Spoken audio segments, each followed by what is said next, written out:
64% of young men aren't dating right now. And most people hear that and think, crisis, loneliness epidemic, proof that something's broken. I think it's a buying opportunity. Not in some gross, exploit desperate women way.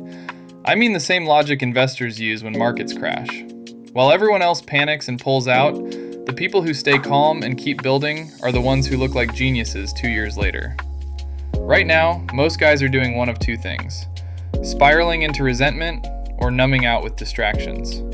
Both feel productive. Neither is. But there's a third option, and it's the reason I'm actually optimistic about where you could be in 12 to 18 months, if you understand what this window is actually for. If it feels like dating got weird lately, you're not imagining it.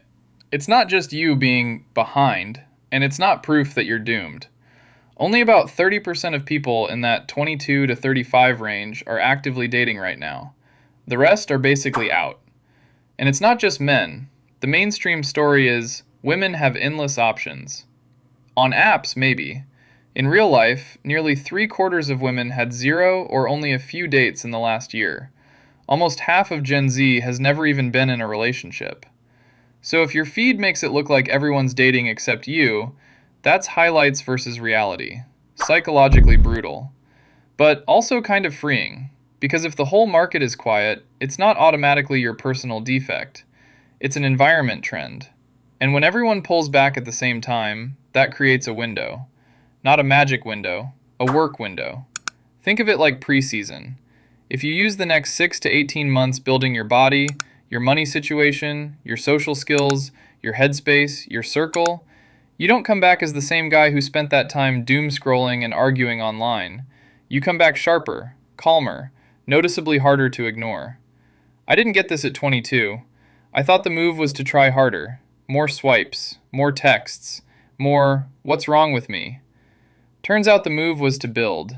And building is slow, but it compounds. Most guys aren't quitting dating because they're lazy. They're hitting 3 walls. Wall 1 is money. Over half of young singles say they just don't have enough, and it's even higher for men. And just grab coffee sounds easy, but a real date is usually grooming, transport, food, maybe drinks. First dates alone average around $90. Active daters drop over $2,000 a year. For a lot of people, dating quietly turned into a luxury hobby. Pulling back isn't cowardice, it's math. Wall 2 is confidence. Nearly half say they just don't feel it.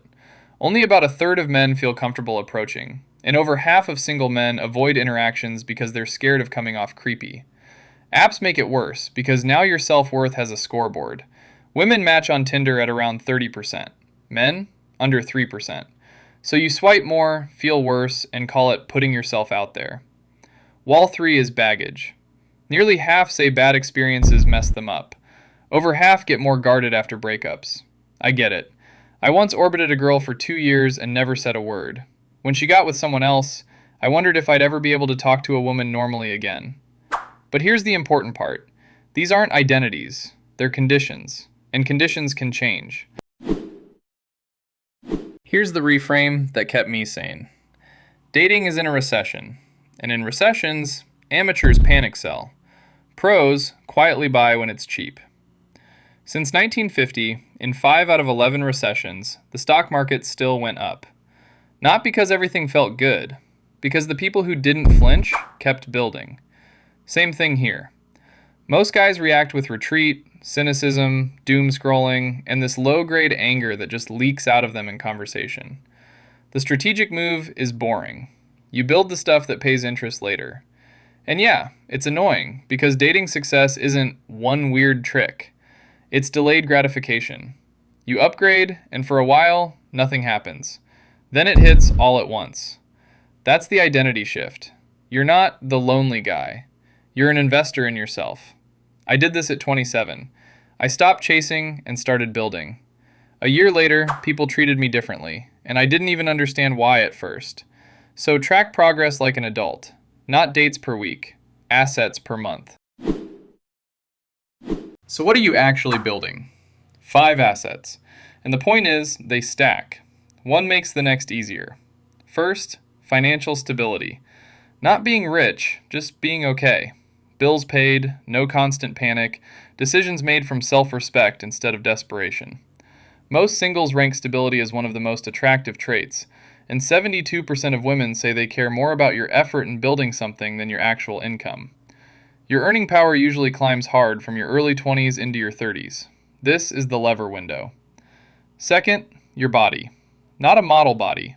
Presence, posture, energy, stress tolerance. The vast majority of people who train say it makes them feel more attractive and more confident in social situations. And almost half of women prefer an average build over extreme muscle. So relax. You're building for function, not a photo shoot. Third, grooming and style. Low-hanging fruit. Clean and fitting beats fashion. Small upgrades hit harder than you'd expect. Even one notch up in overall presentation can meaningfully change how people respond to you. Fourth, social skills and a social circle. 2/3 of relationships start as friendships, often a year or two before anything romantic happens. You're not waiting. You're building an environment where things can start naturally. And humor is the cheat code. It quietly proves you're socially safe, you can read a room, you're not bitter, and you're not panicking. That's why the funny guy in the group gets away with murder. Fifth, emotional stability and communication. Kindness, humor, actually saying what you feel. These are trainable skills.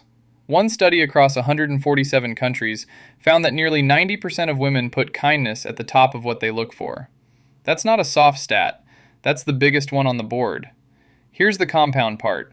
Get 1% better per day, and you're 37 times better in a year. Most habits start feeling automatic after about 60 days. Quick question. Out of the 5, what's your weakest asset right now? And which one did you underestimate? Drop it in the comments. That kind of honesty is sometimes literally what becomes the next video.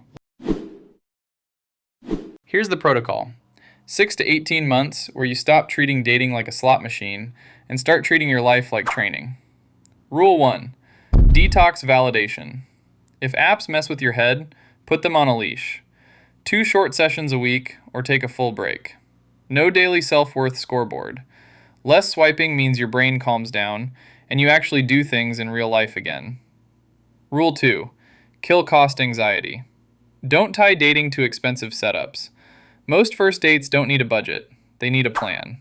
Walk plus coffee. 1 drink with an easy exit. My best dates were almost always the cheapest. Last week, coffee, walk by the river, done. Cost me about $6. Rule 3. Skill stack, don't overhaul. Pick 1 or 2 habits. Run them for 60 days. Track simple stuff. Workouts per week, sleep quality, grooming consistency, 2 social events a month, 1 new conversation a week. Rule 4. Shrink the approach fear. Most guys aren't creepy, they're uncalibrated. Start with micro interactions. Quick, respectful, exit ready. You're training the muscle, not performing surgery. Rule 5. Process your baggage. Write the lessons down. Set standards for what you'll accept going forward. Otherwise, you repeat the same pattern with a different person. That's the system. But systems only work when your identity shows up to run them. This dating recession isn't a verdict on you. It's the weather. And right now, most guys are standing in the rain, calling themselves broken, and then going back inside to scroll until they feel nothing. Meanwhile, the weird part is, people still want the real thing. Something like 86% of young adults still say they want to get married someday. The hunger is there. The path is just clogged with burnout, bad experiences, and people acting like caring is embarrassing.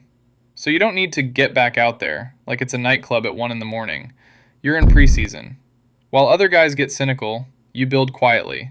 Body, money, skills, your head, your circle. And you've got time. The median first marriage age for men is around 30 now. Highest it's ever been. That's not permission to stall. That's room to do it right. In 6 to 18 months, you won't come back desperate. You'll come back with options, standards, calm. Solid things take time. You're not the guy who chases. You build until you're the guy worth choosing, and then you do the choosing. Built, not born. If that landed, subscribe. I'll be here next week.